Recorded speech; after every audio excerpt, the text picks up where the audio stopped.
especially verses 27 to 28, where we find Jesus saying, "Now is my soul troubled, and what shall I say?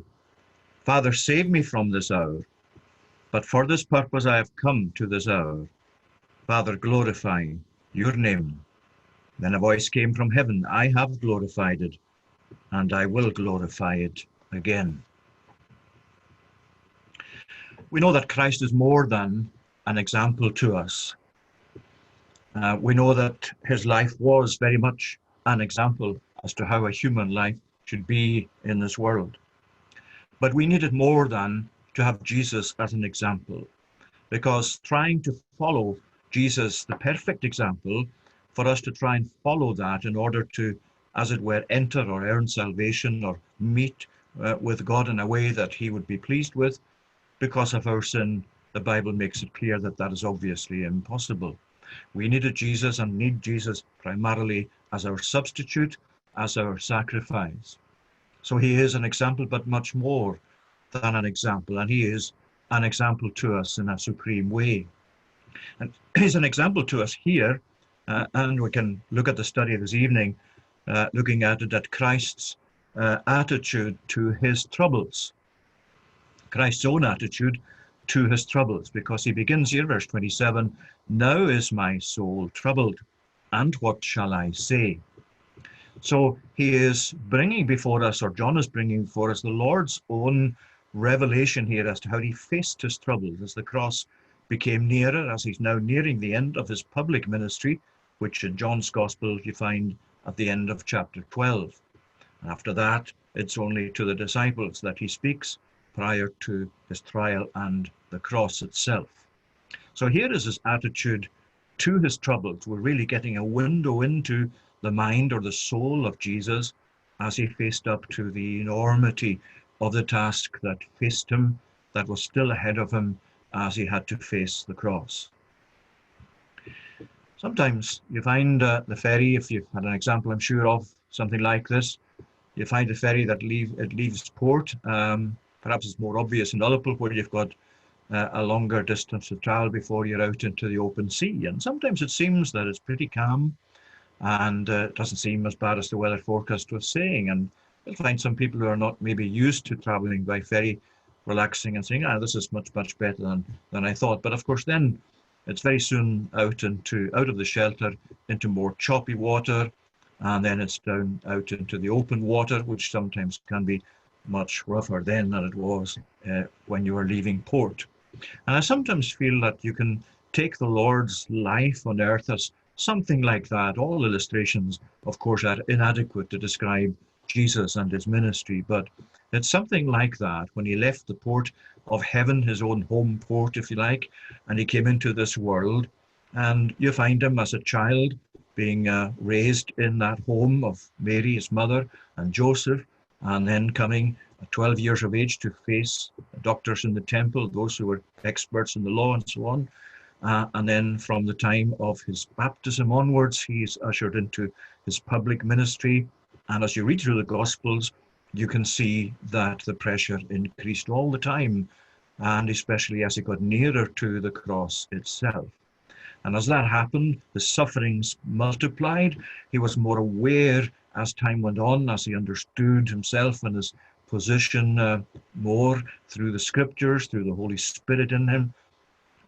We can see that the choppy waters gave way to the very rough, open water, culminating in the cross itself. Hebrews chapter 5, verse 8 reminds us that though he were a son, the very Son of God, yet he learned obedience by the things which he suffered. It was as he went along into greater and greater demands and sufferings that he actively learned obedience and kept up with his obedience with the developments and the demands of his life. And here in verse 27, we have this window into the mind of Jesus as he faced his troubles. Now, the word troubled here is actually a very strong word in the text here. It's now is my soul troubled. It's such a strong word that it really includes something you could go as far as to say it's really equivalent to horror. Something that has filled him with trepidation.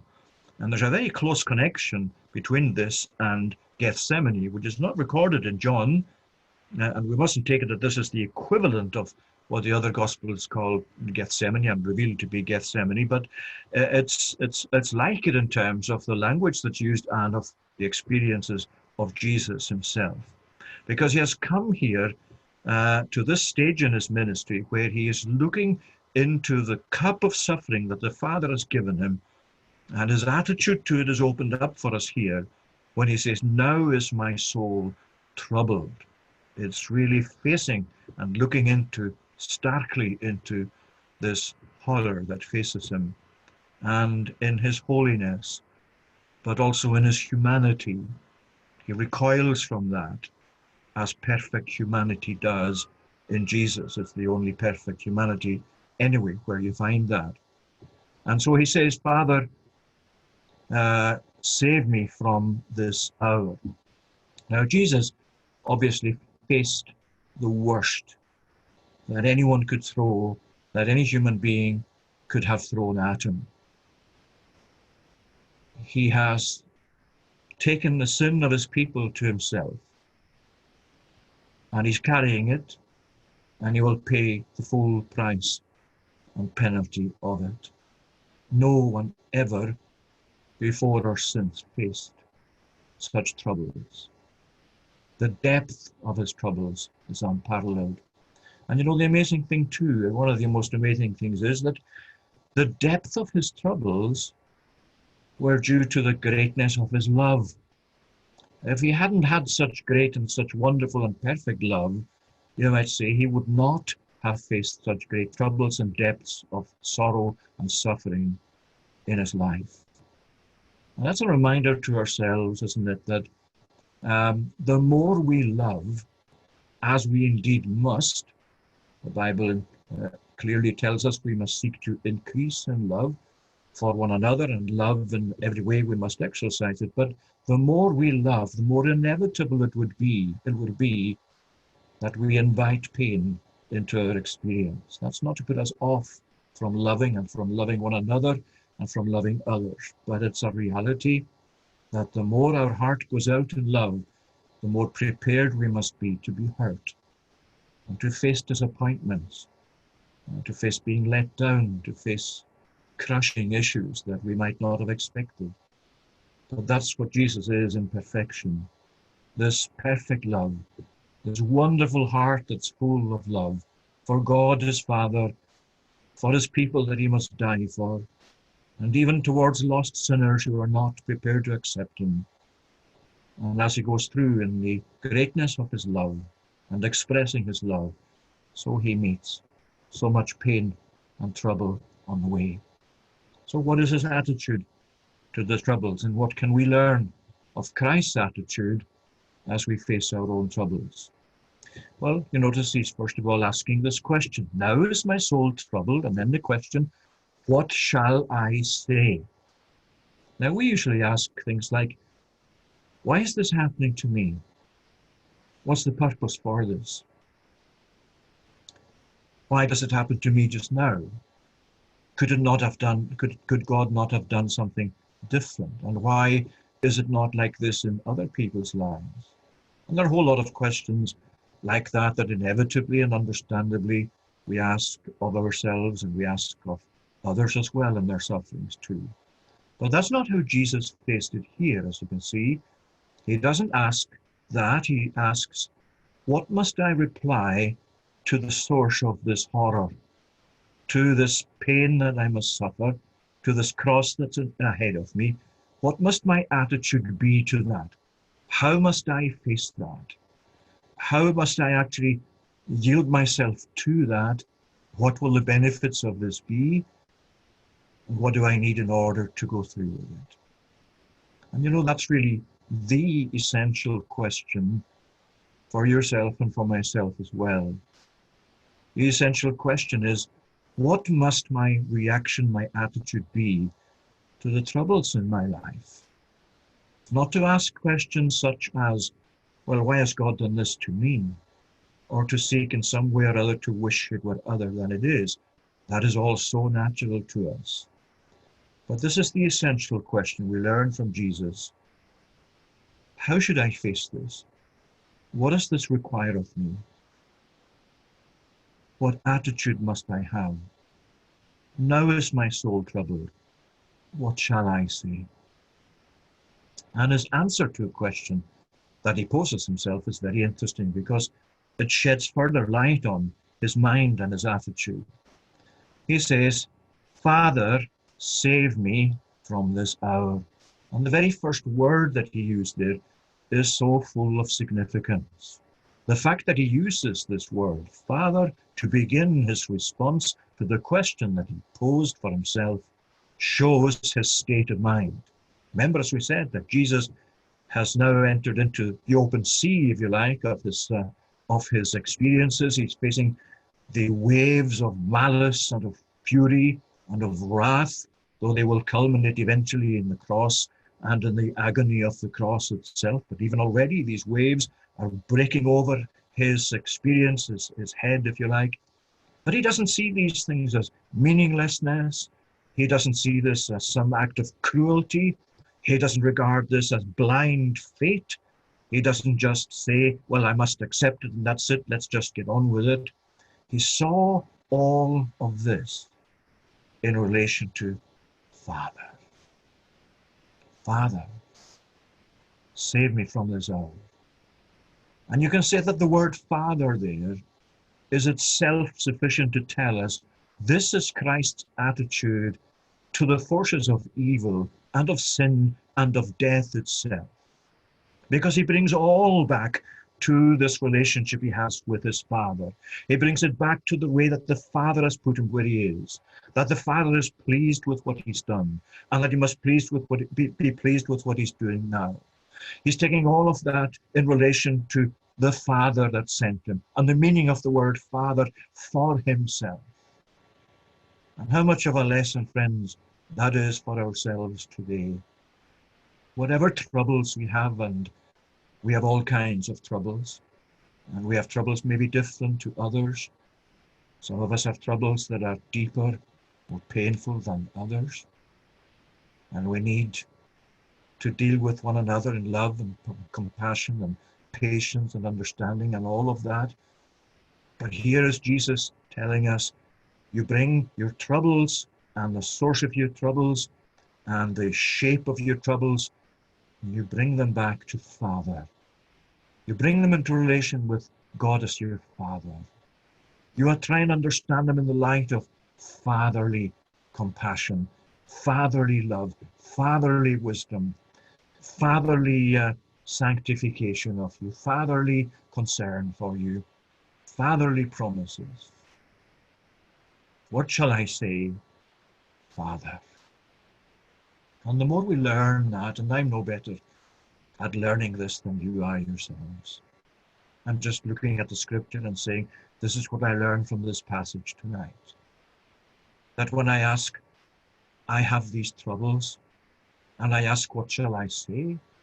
Well, the first thing I must try to say is, Father. Father, you know about this. Father, this is your plan. Father, this is your wisdom.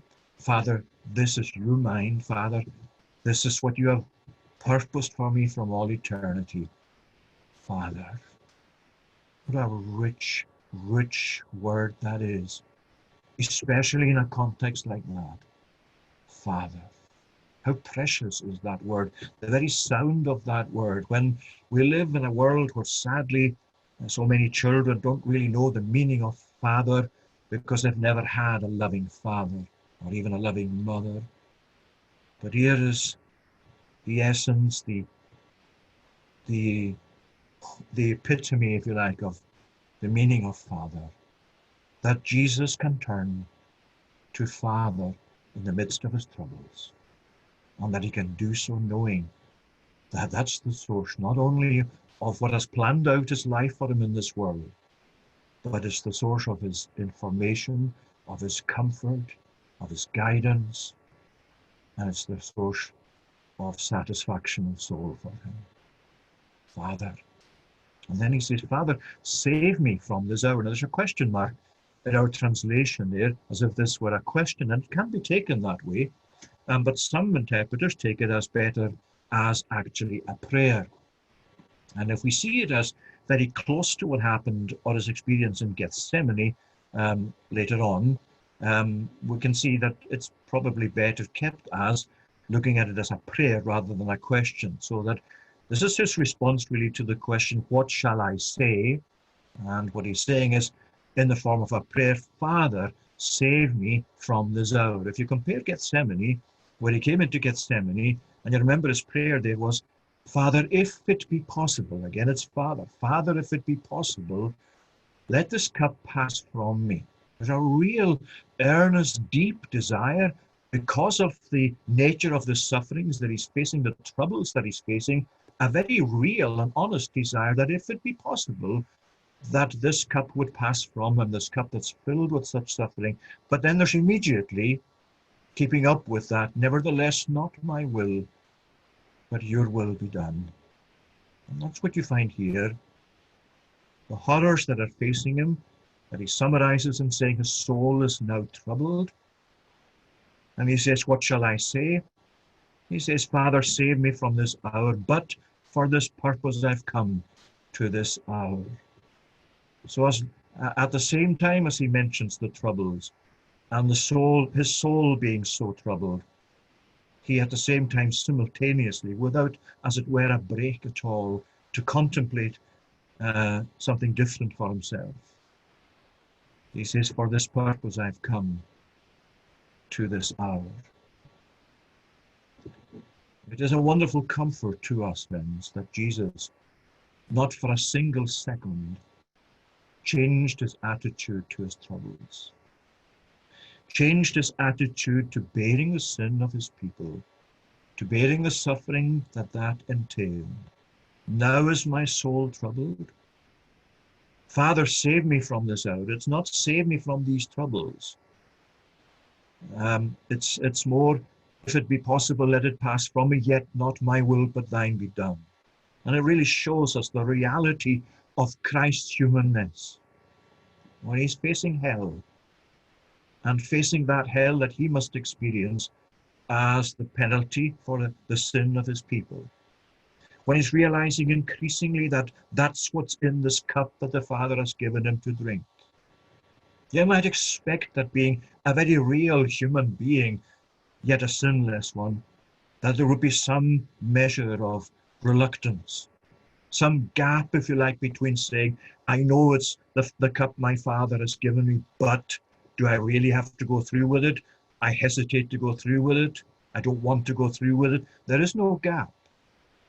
There's a simultaneous, nevertheless not my will, but yours be done. The obedience of Christ always kept up with the demands the Father's will placed upon him. And that belongs to the very foundation of our salvation. Because if there's something wrong at this stage, the whole thing falls to the ground. If there's something of a crack in the obedience of Christ, or in his response to the Father's will and to the troubles of his soul, then it calls into question his commitment to his people. There never is such a thing. And you can rest assured tonight that your present and your future through faith in him is on this foundation of his perfect obedience, of his unfailing obedience to the demands that were made upon him. This is his attitude. Father. And it's, Father, save me from this hour. Nevertheless, it's for this purpose that I've come to this hour. And then you notice what he next says. Father, glorify your name. Now that had been the guiding principle of the life of Jesus from his birth as a human being. Certainly from the point of view that he came as a human being in terms of his human nature to understand his position, to be brought up under the parenthood of Joseph and Mary, and all that that meant for himself as a child. Remember, he kept the law of God perfectly including the one that calls upon him to honor his father and his mother. The guiding principle of his early life, when he's in the temple disputing with the experts in the law, as we mentioned recently, I think, you see that it's the glory of God, the glorifying of God, that dominates his mind, his attitude, his thinking. It's not himself, it's not his own ability. It's just simply the fact that, do you not understand, he said, that I must be about my Father's business. That glorifying my Father is the be-all and end-all of my life. It's the guiding principle all the way through his early years. And the wonderful thing is that now that he's come to this point, it's not any different. Despite the fact that his sufferings have increased, that he's facing these terrible troubles, experiencing these troubles to do with the bearing of the sin of his people, the guiding principle of his life has not changed. As he now looks into the cup of wrath and the cup of death that's facing him, the cross that's now drawing so near, his attitude is not any different. The guiding principle of his life is not any different to what it was when he was a boy. Father, glorify your name. And that's much more than just a simple or a mere acceptance, if you like, of the Father's will for him. Of course, there's a full acceptance of the Father's will, but it's the Father's will accepted by him in a way that is constantly desiring and seeking the glorifying of that God, of that Father, of the one who sent him into the world. Okay, so we're at the point where Jesus was saying, Father, glorify your name. And we've said that that's really been the guiding principle of his life, and is no different now. But it's not a mere acceptance of the Father's will, as if he's just saying, well, I know I must accept this. I know this is what my position is. I know this is what must be the case. And that's it, and just has that kind of stoical, if you like, acceptance of it. No, he's accepting the Father's will all the way through, including now, in a way that desires the Father's glory through that. And that's enormously challenging as an example for ourselves. It's much easier for us to say, well, I accept that because I know it's God's plan and I know God is sovereign. But it's not immediately obvious to me sometimes that I'm doing that or saying that because my great desire is to glorify God through it. And that's really what Jesus is doing here. For this purpose I've come to this hour. Father, glorify your name. Glorify your name through what I must do, through what's required of me now and in the future. And then the voice that comes in verse 28, a voice comes from heaven which says, I have glorified it and I will glorify it again. Now, 3 times we know that voice came from heaven. They're recorded in the other Gospels, 2 of them. At his baptism, that very significant moment when he's entering into his public ministry.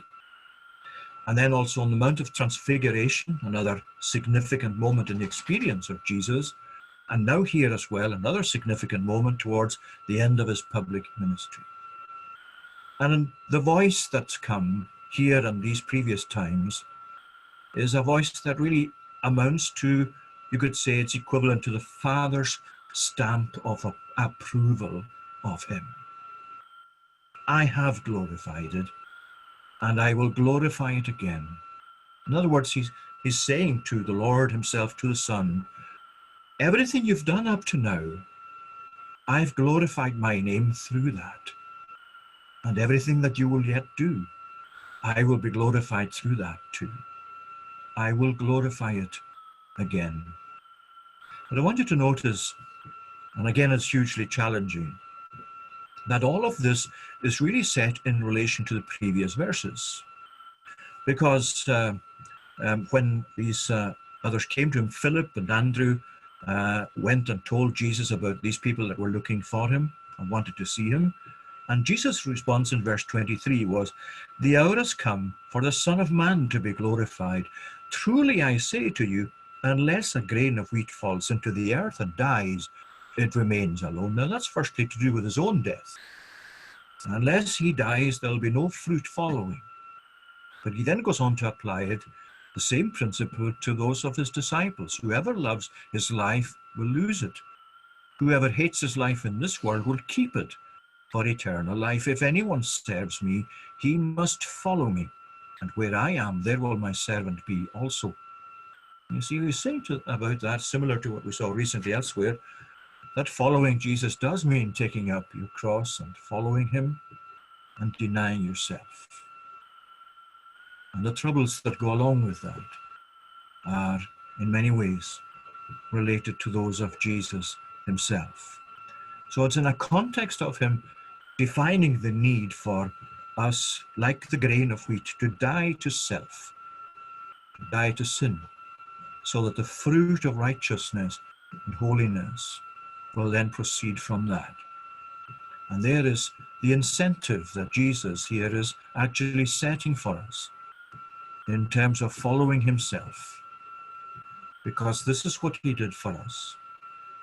This was his attitude to his troubles. This was how he related them to Father, to the hour that was set for him, and to the whole principle and activity of glorifying the Father's name, the Father's honor, the Father's reputation. And for us, is there any greater reward than Father's approval? Surely not. Whatever rewards there are, in terms of what we call rewards or benefits of the Christian life, of following Jesus, of seeking to be true to him, your greatest reward, and I hope my greatest reward too, is in our Father saying, I approve of you. I approve of what you're doing. I glorify my name through you, through the ability I have given you, through the grace that's yours every day. So when you ask, Father, glorify your name through your obedience, through that which God enables you to do for him, be assured tonight that that brings glory to God, even if it isn't obvious to you. It's read in heaven. Father sees into your heart, and the Father who has set the plan of your life is the same Father who assures you that he glorifies his name through such people, flawed as we are, people like yourself and myself.